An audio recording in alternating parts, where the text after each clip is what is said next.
हरे कृष्णा मित्रांनो, आपण सुरू केलेला आहे भक्ती योगा चॅलेंज आणि त्याचा एक भाग म्हणून आपण भगवंतांकडे प्रार्थना करणार आहोत की हे भगवंता, आज माझ्यासाठी शिकण्यासारखा किंवा फॉलो करण्यासारखा कुठला श्लोक आहे.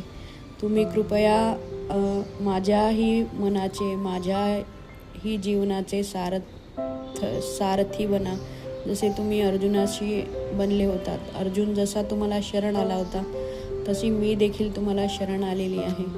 तर आज मला अभ्यास करण्यासाठी किंवा फॉलो करण्यासाठी कुठला श्लोक आहे तो मला प्लीज सांगावा आणि प्लीज मला गाईड करावं.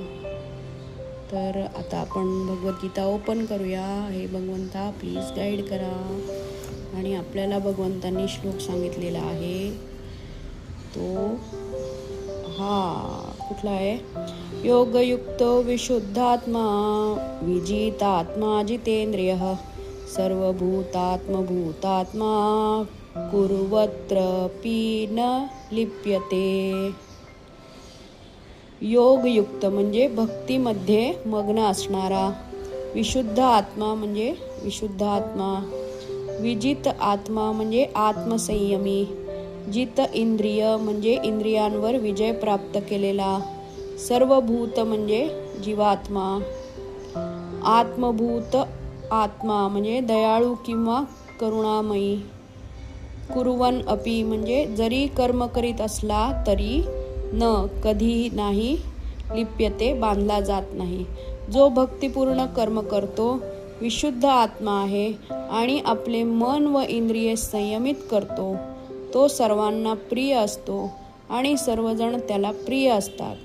असा मनुष्य जरी कर्म करीत असला तरी तो कधीच बद्ध होत नाही. कृष्ण भावने तात्पर्यामध्ये प्रभुपाद सांगतात, जो कृष्ण भावनेद्वारे मुक्तिपथावर असतो तो सर्व प्राणीमात्रांना प्रिय असतो आणि सर्व प्राणीमात्र त्याला प्रिय असतात. हे त्याच्या कृष्ण भावनेमुळे शक्य आहे. ज्याप्रमाणे वृक्षाची पाने आणि शाखा वृक्षापासून निराळ्या नसतात, त्याचप्रमाणे अशा मनुष्याला कोणतीही जीव कृष्णापासून भिन्न आहे असे वाटणे शक्य नसते. म्हणजे काय? थोडक्यात त्यांना सगळीकडे श्रीकृष्ण दिसतात. तो योग्य रीतीने जाणतो की वृक्षाच्या मुळाशी पाणी घातल्याने ते पाणी सर्व शाखा व इतर पानांनाही पुरवले जाते किंवा अन्न पुरवठा केल्याने अन्नापासून प्राप्त होणारी शक्ती आपोआपच संपूर्ण शरीराला पुरवली जाते. कृष्ण भावनायुक्त कर्म करणारा मनुष्य सर्वांचा सेवक असल्याने तो प्रत्येकाला प्रिय असतो आणि प्रत्येकजण त्याच्या कर्मामुळे संतुष्ट असल्या कारणाने त्याची भावना विशुद्ध असते. म्हणजे काय? थोडक्यात तर ज्याप्रमाणे आपण जेवतो तर हात म्हणत नाही की मला वेगळं अन्न पाहिजे. ते सगळे अवयव मिळून पोटाला अन्न देतात आणि पोट सगळ्या संपूर्ण शरीराला संतुष्ट करते. तसेच जेव्हा आपण कृष्ण भावना भावित कर्म करतो त्यावेळेला आपण सगळे काही आपोआपच भगवान श्रीकृष्णांच्या प्रित्यर्थ करतो आणि मग आपल्याला सगळीकडे भगवान श्रीकृष्णांचा हात दिसायला लागतो आणि आपण कृष्ण भावनेमध्ये युक्त होतो. आणि पूर्ण कारण आपण सगळ्यांच्या आनंदासाठी प्रयत्न करतो, सगळ्यांच्या उद्धारासाठी प्रयत्न करतो. त्यामुळे सगळेजण आपल्याला प्रिय होतात आणि आपण सगळ्यांसाठी प्रिय होतो. त्याचे मन नेहमी श्रीकृष्णांवर स्थिर असल्याने तो श्रीकृष्णांपासून विचलित होण्याची कधीच शक्यता नसते. तसेच इंद्रिये भगवत व्यतिरिक्त इतरत्र कुठेही मग्न करण्याचा संभव नसतो. श्रीकृष्णांशी संबंधित करण्याशिवाय इतर काहीही ऐकणे, श्रीकृष्णांना अर्पण न केलेले असे कोणतेही पदार्थ खाणे त्याला आवडत नाही आणि श्रीकृष्णांचा ज्या ठिकाणी संबंध नाही अशा कोणत्याही ठिकाणी जाणे त्याला आवडत नाही. म्हणून त्याची इंद्रिये संयमित असतात. संयमित इंद्रिये असणारा मनुष्य कोणालाही दुखवू शकत नाही. एखादा विचारेल की युद्धामध्ये अर्जुन इतका आक्रमक का होता? तो कृष्ण भावना भावित नव्हता का? अर्जुन हा केवळ वरकरणी आक्रमक होता. दुसऱ्या अध्यायामध्ये पूर्वीच वर्णिल्याप्रमाणे, कारण आत्म्याचा कधीच वध होऊ शकत नाही, त्यामुळे युद्धभूमीवरील सर्व उपस्थित व्यक्ती शाश्वत काळासाठी स्वतंत्रच राहणार होते. म्हणून आध्यात्मिक दृष्ट्या कुरुक्षेत्रातील युद्धभूमीमध्ये कोणाचाही वध झाला नव्हता, तर प्रत्यक्ष उपस्थित असलेल्या श्रीकृष्णांच्या आज्ञेनुसार केवळ त्यांची वस्त्रे बदलण्यात आली होती.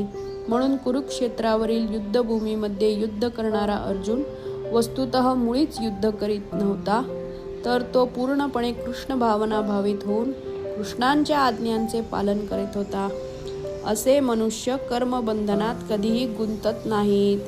तर इथे प्रभुपाद आपल्याला 3-4 मुद्दे सांगतायत, ते आपण बघूया. पहिली गोष्ट म्हणजे जेव्हा आपण इंद्रियांना संयमित करायला जातो, ते आपण कृत्रिमरित्या करू शकत नाही. जेव्हा आपली सगळी इंद्रिये श्रीकृष्णांच्या सेवेत वापरली जातात, तेव्हा ती आपोआप संयमित होतात आणि आपोआप आपण इंद्रिय संयम किंवा मन, इंद्रियांपासून मनाचं संयमन हे आपोआप होतं, कारण ते श्रीकृष्णांच्या सेवेसाठी वापरले जातात. दुसरी गोष्ट म्हणजे असे कृष्ण भावना भावित व्यक्ती हे कधीच कोणाला दुखवू शकत नाहीत.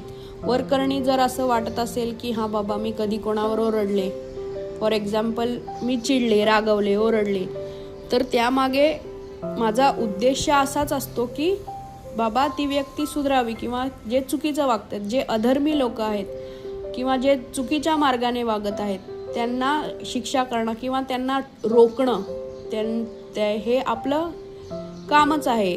तर मग वरून जर असं वाटत असेल की बाबा आपण चिडलोय, आपण रागवलोय, तर ते चुकीचं आहे. आपण धर्मासाठी, इथे अर्जुन धर्मासाठी युद्ध करतोय आणि धर्माची पुनर्स्थापना करण्यासाठी भगवंतांना सहाय्य करतोय.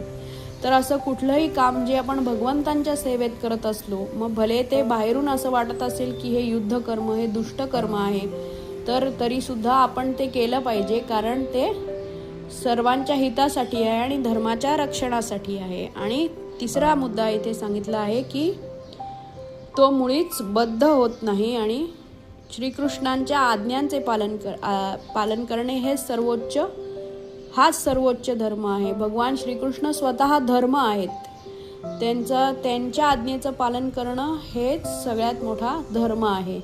तर इथे युधिष्ठिर महाराजांची गोष्ट येते की त्यांना सांगितलं गेलं की तू सांग की अश्वत्थामा मारला गेला, पण ते खोटं, त्यांच्यासाठी त्यांनी आपलं नीतिमत्ता पुढे आणली. भगवंतांनी सांगितली तो धर्म पालन नाही केला आणि म्हणून त्यांचा रथ 2 पावलं खाली आला. तर जर का आपल्याला असं वाटत असेल की मी सत्यच वागीन, मी हेच वागीन, पण धर्माच्या रक्षणासाठी जरी आपल्याला वाकडं पाऊल घ्यायला लागलं तरी सुद्धा ते वाकडं पाऊल घेणं योग्य आहे. तर या श्लोकापासून आज आपल्याला भगवंत सांगतायत की भक्तिपूर्ण कर्म करा आणि आपोआप मन हे संयमित होतील आणि कधीच असा मनुष्य जरी कर्म करीत असला तरी तो कधीच कर्मांच्या बंधनामध्ये फसला जात नाही, कारण तो सगळी कर्म भगवंतांच्या प्रसन्नतेसाठी करत असतो. ऐकल्याबद्दल खूप खूप धन्यवाद. हरे कृष्णा कृष्ण कृष्ण हरे हरे, हरे राम राम राम हरे हरे. नेहमी जप करत राहा आणि सदैव आनंदी राहा.